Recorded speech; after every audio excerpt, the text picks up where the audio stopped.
Sumbul big boss के बारे में जानना चाहेंगे, क्या कुछ आप बताना चाहेंगे? हाल ही में हमने देखा बहुत सारे अब तक के सभी कंटेस्टेंट्स के बहुत ही बैंड बजे हैं उनकी जर्नी रिलेटेड। क्या कुछ कहना चाहोगे, प्लीज बताएं। तो अब वो शो का कॉन्सेप्ट ये है कि जितने लोग आते हैं उन सब in a very light way, in a very fun manner सबकी बजाई जाती है थोड़ी, और सबसे थोड़ी अंदर की गॉसिप निकलवाई जाती है। तो आई थिंक शो का सबसे फन पार्ट यही है कि किसी को भी हम कुछ भी बोल सकते हैं और वो भी उसको बहुत लाइट मैनर में लेते हैं। साथ ही क्या कुछ कहना चाहोगे, आपको गेम कैसा लग रहा है? क्योंकि बिग बॉस का जो गेम है सभी के रिव्यूज बहुत अलग अलग आ रहे हैं और रिसेंटली जो वीकेंड का वार हुआ है उसमें बहुत सारी खतरनाक जी जी। तो ऑनेस्टली मुझे इतना बिग बॉस जितना अमेजिंग होता है हमेशा और जितनी एक्सपेक्टेशंस होती हैं उतना अमेजिंग नहीं लग रहा है। बहुत सारी चीजें ऐसे लग रहा है कि कंटेस्टेंट ना स्टडी करके आए हैं पहले के सीजन्स, तो बहुत सारी सिमिलर चीजें करने की कोशिश कर रहे हैं, इस वजह से थोड़ा फेक लग रहा है वो सब। बट ये वीकेंड का वार तो बहुत ही सॉलिड था। मतलब सलमान जी ने बहुत बैंड बजाई लोगों की, जैसे प्रियंका की भी बहुत बोला गया उनको कि वो सबके मामले में टांग अड़ाती है। सुम्बुल की बहुत क्लास हुई। तो आई थिंक ये बहुत हैवी था सबके लिए लेना। Even as a viewer I felt it was very heavy to take. तो I think show overall for me it's not one of my favourite seasons, but yeah it's going okay, like nothing great for me actually. पर गौतम के लिए आप क्या कहना चाहोगे? Because हाल ही में जब हमने गौतम से बात की है, गौतम का कहना ये था कि मुझे इस शो में रहना चाहिए था लेकिन मेरे साथ पार्शियलिटी हुई है, मुझे वोट ज्यादा मिले। तो आपका क्या रिएक्शन? देखिए जब भी गौतम डेंजर जोन में थे, एलिमिनेशन नॉमिनेटेड थे, तो उनके साथ आई थिंक सौंदर्य और शालीन और टीना नॉमिनेटेड थे। तो आई डोंट थिंक सो कि मैं उनसे मिली थी शो अपने शो पर, तो वो बहुत डिसबिलीफ में थे कि वो निकल गए हैं। And I think even I think Gautam shouldn't have gone. He was I think वो सौंदर्य से तो बेटर थे गेम में भी अपने। So even I think it's, मैं ये नहीं बोलूँगी गलत हुआ है या वोट्स मुझे ज़्यादा उनको ज़्यादा है कम, वो मुझे नहीं पता ऑफ कोर्स।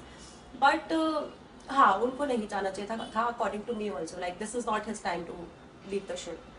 साथ ही सुम्बुल के रिसेंटली अभी हमने देखा है कि उनके डैड ने भी उनके लिए कुछ ना कुछ कहा है, जिस पर बहुत सारे रिएक्शन हो रहे हैं, बाकी कंटेस्टेंट्स के पेरेंट्स भी कर रहे हैं जी। और जितने भी लोग जो एक्स बिग बॉस कंटेस्टेंट्स थे वो भी कहीं ना कहीं अपने व्यूज दे रहे हैं जी।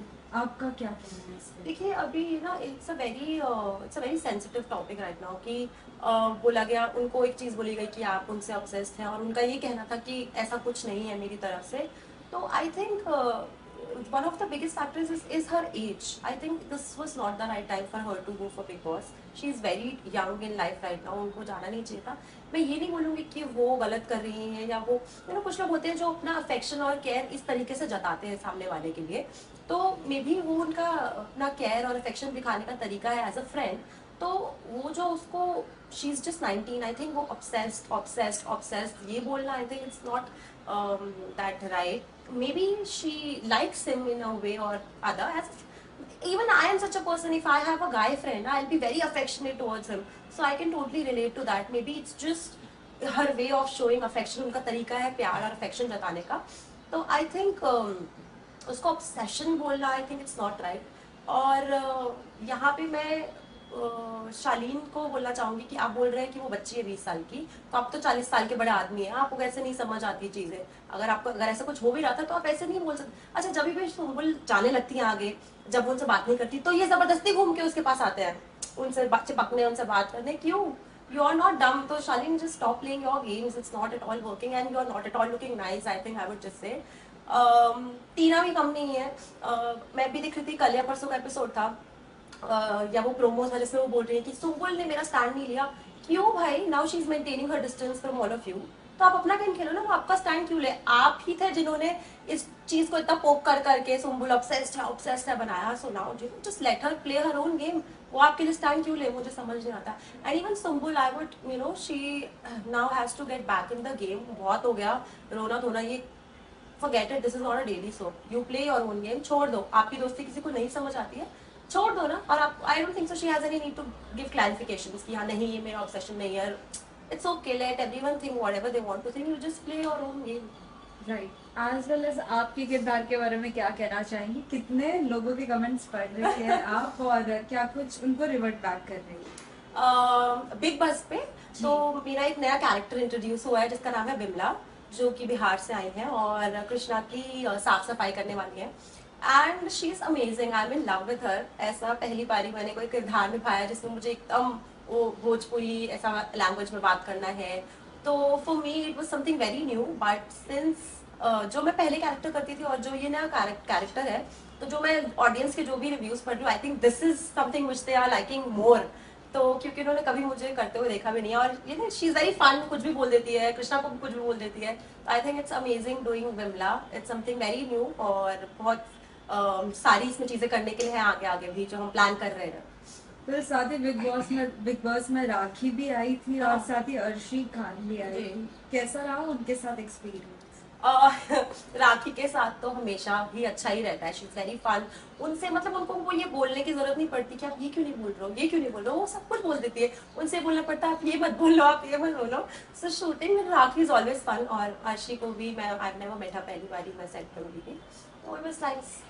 वेल, अर्शी की वो डायलॉग्स आपने क्या उसमें लिया था या नहीं, कि आवाम देख रहा है? हमेशा से हमने बिग बॉस में अर्शी के डायलॉग। हाँ, मतलब अर्शी का ये डाला, आई थिंक इट्स प्रेटी, मैंने तो नहीं बोला था, बट हाँ आई एम श्योर कृष्णा या किसी ने तो बोला ही होगा। तो काफी फेमस है उनका डायलॉग, तो वो हो और वो डायलॉग ना बोला जाए ऐसा हो नहीं सकता, तो बोला ही गया होगा।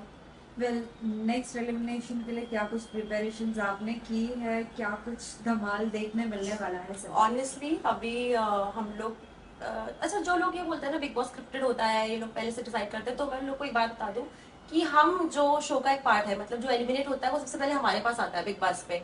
हम तक को एंड मोमेंट पे नहीं बताया जाता है कौन एलिमिनेट हो रहा है, तो it's not at all scripted. मतलब हमें भी जब एलिमिनेशन हो गए वहां चल रहा होता है, तो हमें बोला होता है आप रेडी रहो, कोई भी एलिमिनेट हो सकता है, और एंड मोमेंट तब हमारी स्क्रिप्ट लिखी जाती है तुरंत, जो आता है बंदा एलिमिनेट होके उसके हिसाब से।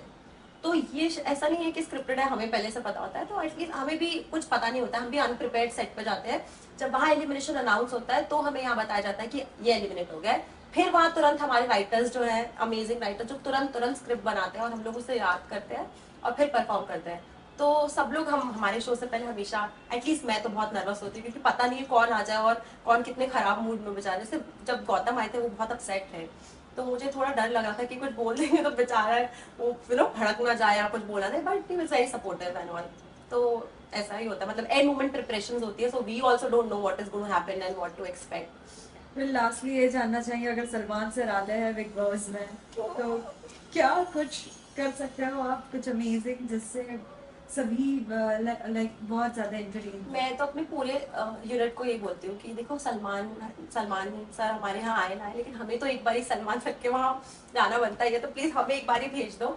अब वो तो पता नहीं, वो तो चैनल का डिसीजन होता है जाते हैं कि नहीं, बट अगर जाते हैं ऑनेस्टली मुझे भी नहीं पता, because he has this aura जिनको देख के मुझे पता है मैं एकदम ऑस्ट्रा को जाऊंगी और मैं कुछ बोल ही नहीं पाऊंगी। तो इससे अच्छा कुछ प्लान करने की जरूरत ही, मतलब प्लान ही ना करूँ, वहां पे ही देखी जाएगी जो भी होगा। फिर lastly any message to the all the viewers? मैं अपने सभी दर्शकों को बोलूंगी कि ऐसे ही हमारा शो बिग बॉस देखते रहिए और उसे ढेर सारा प्यार दीजिए। And I am very glad कि आप लोग इतना पसंद कर रहे हैं शो को, मुझे बहुत सारे कमेंट्स आते हैं मेरे सोशल मीडिया पे, तो इसी तरीके से आप हमें प्यार करते रहिए, हमें सपोर्ट करते रहिए और हम लोग आपको एंटरटेन करते रहेंगे। Thank you so thank much. You.